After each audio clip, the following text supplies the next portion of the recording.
নমস্কার বন্ধুরা, তোমরা সবাই কেমন আছো? আশা করি তোমরা সকলেই খুব ভালো আছো। আমিও খুব ভালো আছি। আজ আমি আবার একটা নতুন রেসিপি নিয়ে চলে এসেছি তোমাদের সাথে শেয়ার করার জন্য। আমার সঙ্গে থেকে দেখতে থাকো তোমরা রেসিপিটা। আজ আমি তোমাদের সাথে শেয়ার করব দই পটলের রেসিপি। দই পটল অনেকেই অনেকভাবে তৈরি করে থাকে। আমি কিভাবে তৈরি করছি সেটাই কিন্তু তোমাদের সাথে শেয়ার করব। আশা করি তোমাদের সকলেরই খুব ভালো লাগবে রেসিপিটা। দই পটল বানানোর জন্য দেখো আমি পটলগুলোকে কিভাবে ছাল ছাড়িয়ে নিয়েছি। তোমরাও যখন বাড়িতে দই পটল বানাবে তোমরা কিন্তু এইভাবে করে ছালগুলোকে ছাড়িয়ে নেবে। আগের থেকে ধুয়ে নিয়েছিলাম। দেখো এবার কিন্তু এর মধ্যে দিয়ে দিচ্ছি নুন আর হলুদ। নুন আর হলুদকে খুব ভালো করে মাখিয়ে যেমন পটল ভাজা করতে হয় ঠিক সেই রকমভাবেই কিন্তু আমি পটলগুলোকে ভেজে নেব। পটলগুলোকে যখন ছাল ছাড়িয়ে নেবে তখন কিন্তু দুপাশ দিয়ে সামান্য করে চিড়ে দেবে। এতে পটলের ভেতরে নুন মিষ্টি বা মশলাগুলো খুব ভালো করে ঢুকে যাবে।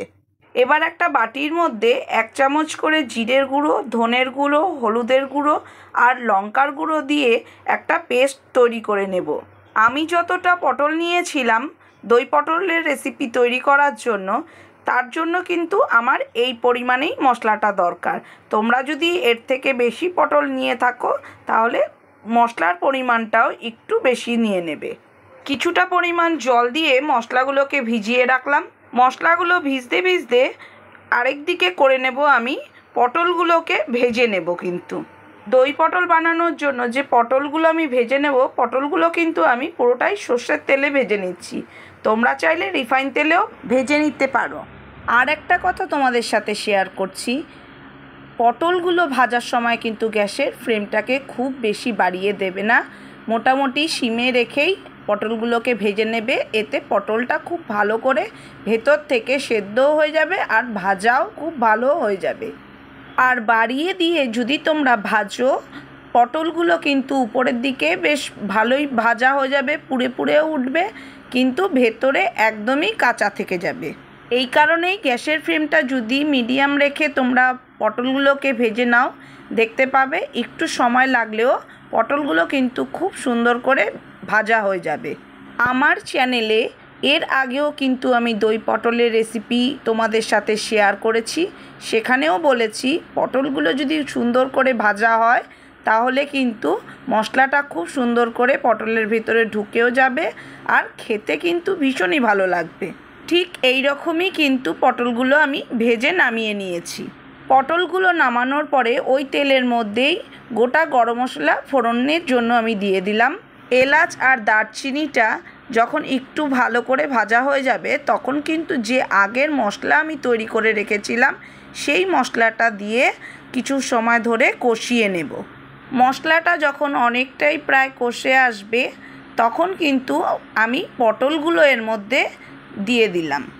তোমরাও যখন বাড়িতে এইভাবে করে দই পটলের রেসিপি করবে তখন তোমরাও চেষ্টা করবে যখন মশলাগুলো প্রায় কষে আসবে তখনই কিন্তু পটলগুলো দিয়ে দিতে।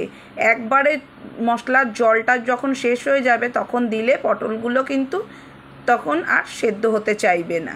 এরপরে তোমরা দেখতে পাচ্ছ একটা বাটির মধ্যে আমি 3-4 চামচ দই নিয়ে নিলাম আর দিচ্ছি কাজু, কিশমিশ আর পোস্তর পেস্ট। এই পেস্টটা কিন্তু পুরোপুরি অপশনাল, দিলে পরে একটু টেস্ট বেশি হয়, না দিলেও কোনো ব্যাপার না, শুধু দই দিয়েও তোমরা তৈরি করতে পারবে। মশলার পরিমাণটা যেমন আমি বলেছিলাম আমি অল্প পটলের তৈরি করে তোমাদের সাথে শেয়ার করছি, তার জন্য অল্প মশলা দিয়েছিলাম। এইখানেও দইয়ের পরিমাণটাও আমি অল্পই নিয়েছি। তোমরা যদি এর থেকে বেশি পটলের তৈরি করো দই পটলের রেসিপি তাহলে কিন্তু দইয়ের পরিমাণটা আরও একটু বাড়িয়ে দেবে। পটলটা কিন্তু মশলার সাথে খুব ভালো করে সেদ্ধ হয়ে গেছে। এরপরেই তোমরাই দেখতে পারলে আমি কিন্তু দই আর কাজু কিশমিশের যে পেস্টটা তৈরি করে রেখেছিলাম সেই পেস্টটা দিয়ে দিলাম। তোমাদের দেখে মনে হচ্ছে অনেকটাই জল জল হয়ে গেছে, কারণ দইটা দেওয়ার জন্য অনেকটা জল ছেড়েছে। এবার কিন্তু এইটাকে কিছু সময় ফুটিয়ে নিলেই কিন্তু খুব সুন্দর দই পটলের রেসিপি আমাদের তৈরি হয়ে যাবে। তোমরা যদি বাড়িতে পটলের পরিমাণ বেশি দিয়ে থাকো তাহলে কিন্তু তোমাদেরকে আমি বলেছি মশলার পরিমাণটা বেশি দেবে, দইয়ের পরিমাণটা বেশি দেবে। আর যদি কাজু কিশমিশ আর পোস্তর পেস্ট এর মধ্যে অ্যাড করো, তাহলেও কিন্তু তার পরিমাণটাও একটু বেশি দেবে। কিছু সময় ফুটিয়ে নেওয়ার পর আমি এর মধ্যে হাফ চামচ চিনি দিয়ে দিলাম। চিনিটা দিলাম এই কারণের জন্য যাতে এর টেস্টের ব্যালেন্সটা ঠিক থাকে। এই ধরনের দই দিয়ে যে কোনো রান্না করলেই কিন্তু একটু যদি মিষ্টি তার মধ্যে তুমি অ্যাড করো, তাহলে কিন্তু খেতে আরও বেশি সুস্বাদু হয়ে উঠবে। তোমরা দেখতেই পাচ্ছ দই পটলের রেসিপি কিন্তু আমার একদম রেডি। তোমরাও যখন বাড়িতে তৈরি করবে ঠিক এইভাবেই তৈরি করবে, দেখবে খেতে কিন্তু ভীষণই ভালো লাগবে। আজকের ভিডিওটা যদি তোমাদের ভালো লেগে থাকে তাহলে একটা লাইক করে দিও, আর একটু যদি বেশি ভালো লাগে তাহলে তুমি তোমার বন্ধু বান্ধব আত্মীয় স্বজনের সাথে শেয়ার করে নিও। আর অবশ্যই আজকের রেসিপিটা তোমাদের কেমন লাগলো আমাকে প্লিজ কমেন্ট করে জানিও। তোমাদের একটা কমেন্ট আমার কাছে কিন্তু ভীষণই গুরুত্বপূর্ণ। আমার চ্যানেলের নতুন বন্ধুদের কাছে অনুরোধ করব, প্লিজ আপনারা চ্যানেলটাকে সাবস্ক্রাইব করে দেবেন, তাহলে আমার নতুন নতুন ভিডিওর নোটিফিকেশন আপনাদের কাছে খুব সহজেই খুব তাড়াতাড়ি পৌঁছে যাবে। অবশ্যই কিন্তু পাশে থাকা বেল বাটনটাও টিপে দেবেন, তাহলে আমার যে সমস্ত আগের ভিডিও আপনারা দেখতে পাননি সেই সব ভিডিও কিন্তু নোটিফিকেশনের মাধ্যমে আপনাদের কাছে পৌঁছে যাবে।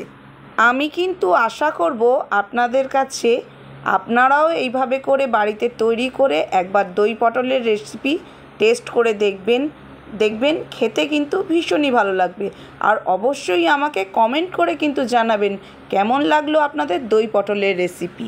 ভিডিওটা শেষ করার আগে আপনাদের কাছে বলছি, ঠিক যেই রকম দেখতে পাচ্ছেন অল্প গ্রেভি রয়েছে, এইভাবেই কিন্তু আপনারাও নামিয়ে নেবেন। পটলের রেসিপিটা একদমই নিরামিষভাবে তৈরি, আপনারা সকলেই দেখতে পেলেন। যে কোনো নিরামিষ দিনেও করে খেলে কিন্তু খুব একটা ভালো রেসিপি তৈরি হয়ে যাবে। দই পটলটা কিন্তু ভাতের সাথেও খেলেও খুব ভালো লাগবে, আবার পোলাও বা ফ্রাইড রাইসের সাথেও খেতে খুবই ভালো লাগবে। আজ তাহলে এ পর্যন্তই। বাই বাই বন্ধুরা।